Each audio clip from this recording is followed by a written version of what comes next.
Hello dear friends, I hope you all are well. Today again I have come taking one new topic, and today's topic is combination, and this is the first class of combination. প্রথমেই বলে রাখি permutation related কতগুলো class পূর্বে upload করা হয়েছে, সেসব class দেখলে আশা করি উপকৃত হবেন। আর আজকের এই ক্লাসটি কম্বিনেশনের প্রথম ক্লাস, তাই ক্লাসটি অবশ্যই শুরু থেকে শেষ পর্যন্ত দেখবেন। একে একে করে কম্বিনেশন রিলেটেড বিভিন্ন গাণিতিক সমস্যার সহজ সমাধান নিয়ে আলোচনা করব। পরবর্তী ক্লাসগুলো দেখবেন, তাহলে কম্বিনেশন রিলেটেড গাণিতিক সমস্যাগুলোর সমাধান করতে আপনাদের খুবই সহজ হয়ে যাবে।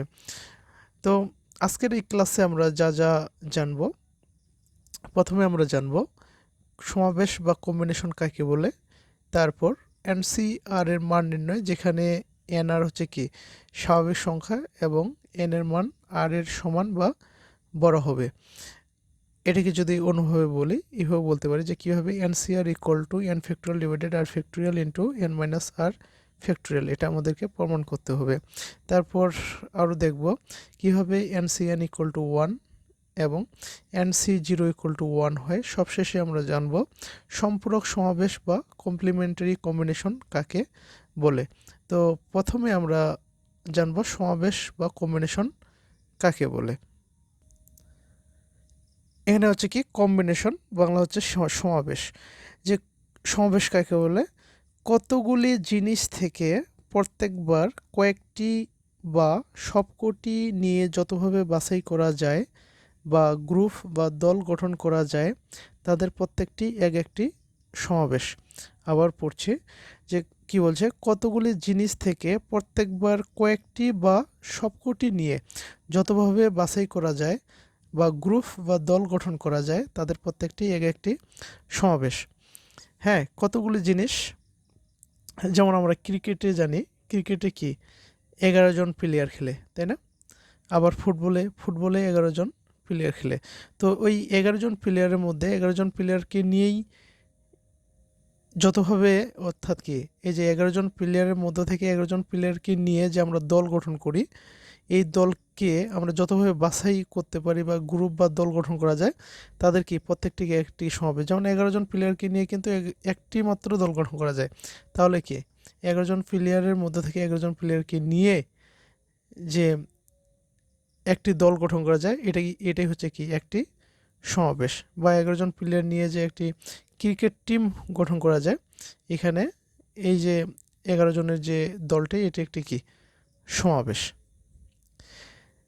যদি অন্যভাবে বলি যে এ বি সি, এবিসি কি তিনটি লেটার, তাই না? এখন এই এবিসি লেটার তিনটিকে যদি আমরা এই তিনটির মধ্যে যদি তিনটিকেই নেওয়া হয়, তাহলে কি এবিসি একটি কি, এই এবিসি এভাবে তো আমরা কি বাছাই করতে পারছি বা একটা দল বা একটা কি গ্রুপ গঠন করতে পারছি, তাই না? এটিকেই বলা হবে কি একটি সমাবেশ। তাহলে কি এ বি সি যে তিনটি লেটার, এই তিনটি লেটারের তিনটিকে যদি নেওয়া হয়, তাহলে আমরা কি পাই এ বি সি। এই এ বি সি হলো কি, এই যে এইভাবে তো আমরা কি করতে পারছি, বাছাই করতে পারছি। তাহলে এই এ বি সি হলো কি একটি গ্রুপ, যাকে বলা হয় কি একটি সমাবেশ। আবার যদি বলি যে এ বি সি যে লেটার তিনটি, এই তিনটির মধ্য থেকে যে কোনো দুটি, হ্যাঁ যে কোনো দুটি লেটারকে যতভাবে বাছাই করা যায় সেটার সংখ্যা নির্ণয় করো। তাহলে দেখেন এই যে এ বি সি লেটার তিনটির মধ্যে যে কোনো দুটি নিয়ে দল গঠন, তাই না?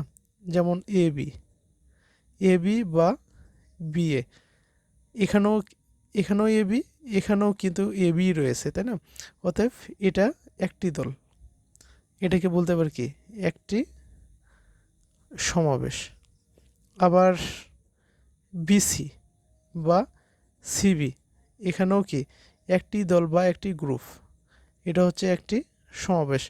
আবার সিএ বা এসি, এখানেও কিন্তু একটি দল বা একটি গ্রুপ, এটাকে বলা হচ্ছে কি একটি সমাবেশ। তাহলে এই যে এ বি সি এর লেটার তিনটির মধ্যে থেকে যে কোনো দুটি লেটারকে নিয়ে আমরা কতভাবে দল গঠন করতে পারি বা সমাবেশ করতে পারি, এই যে তিনটি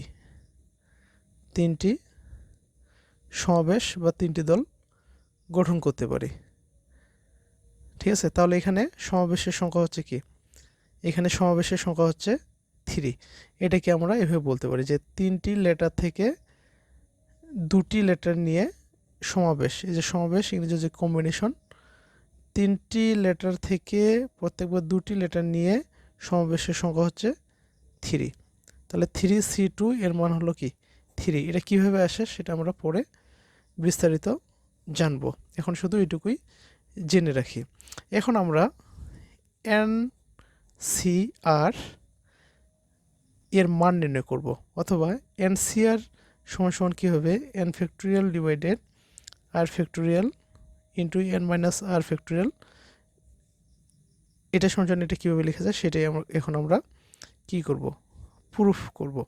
আর এখানে কিন্তু এই যে n এবং r এগুলো কি স্বাভাবিক সংখ্যা, এবং n r এর সমান হতে পারে অথবা r এর বড় হবে।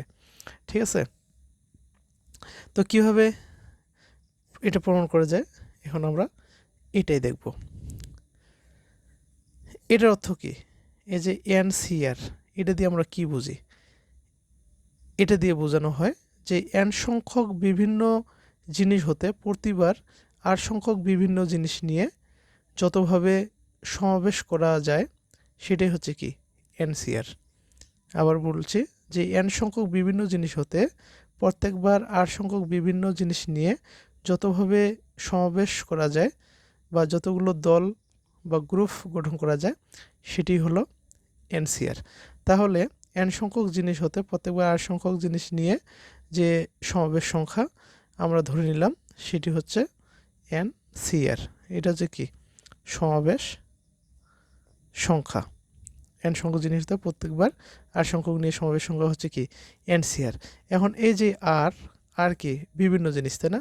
তো আমরা বিন্যাস এই যে বিন্যাস অর্থাৎ পারমুটেশনের যে গাণিতিক সমস্যাগুলো করেছিলাম সেখানে কিছু প্রমাণও করেছিলাম। সেখানে দেখেছিলাম যে r সংখ্যক বিভিন্ন জিনিস হতে প্রত্যেকবার r সংখ্যক জিনিস নিয়ে, বা এইভাবে যদি বলি যে r সংখ্যক জিনিস তাদের নিজেদের মধ্যে যদি আমরা সাজাই তাহলে আমরা কি সাজানো সংখ্যা পাই r ফ্যাক্টোরিয়াল। ঠিক আছে, যে r সংখ্যক জিনিস নিয়ে প্রত্যেকবার আর সংখ্যক জিনিস হতে প্রত্যেকবার r সংখ্যক জিনিস নিয়ে বিন্যাস সংখ্যা সেটা হচ্ছে কি r ফ্যাক্টোরিয়াল। এখন যদি আমরা এই যে সমাবেশের সংখ্যা NCR,